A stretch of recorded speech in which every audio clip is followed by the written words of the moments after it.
তো কেমন আছেন সবাই? আজকের একটা নতুন টপিকস নিয়ে কথা বলবো। আজকের বিষয়টা হচ্ছে গতকালকের থেকে দেখতেছি এএসআই পলাশ সাহা যিনি আত্মহত্যা করেছেন।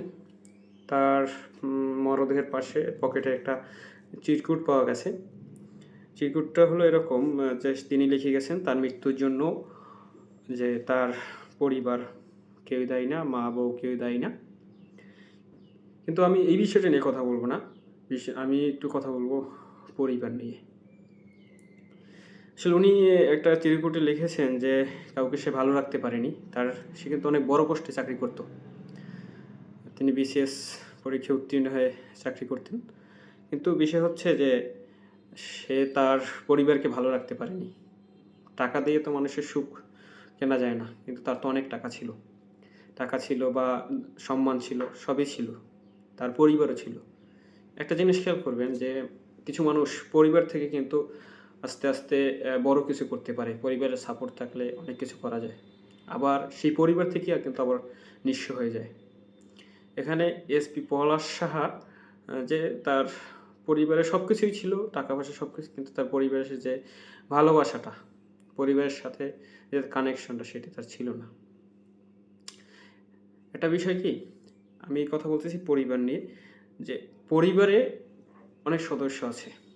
একটা পুরুষ মানুষ পরিবেশটাকে চালানোর জন্য অনেক কাজ করে। সে বাহিরে করুক, কেউ চাকরি করে, কেউ ব্যবসা করে, পরিবার চালানোর জন্যই এসব করে একটা পুরুষ।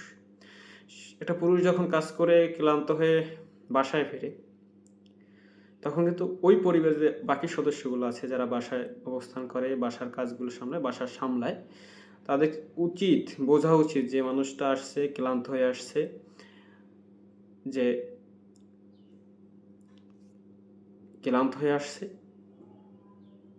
মানুষের সাথে একটা ভালো ব্যবহার বা তার যে মানসিক শান্তিটা পাওয়ার জন্য যে কাজটা করা দরকার সেটা অবশ্যই করা উচিত।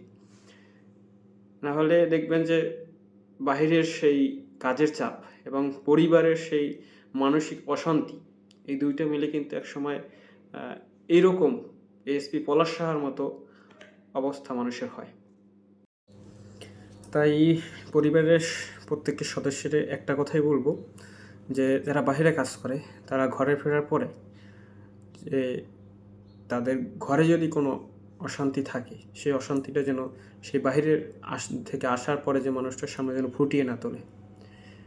তাহলে ওই মানুষটা বাহিরের চাপ এবং ঘরের চাপ দুটো সামলাতে না পেরে প্রত্যেকটা ঘরে কিন্তু এরকম এসপি পলাশ সাহার মতো অবস্থা হবে।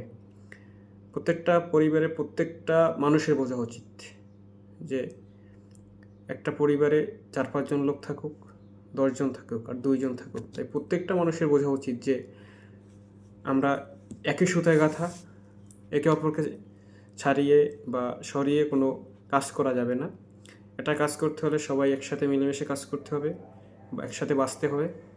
তাই একটা পরিবার একসাথে চলার জন্য সবার সামঞ্জস্যতা বা সবার বোঝাপড়াটা জরুরি।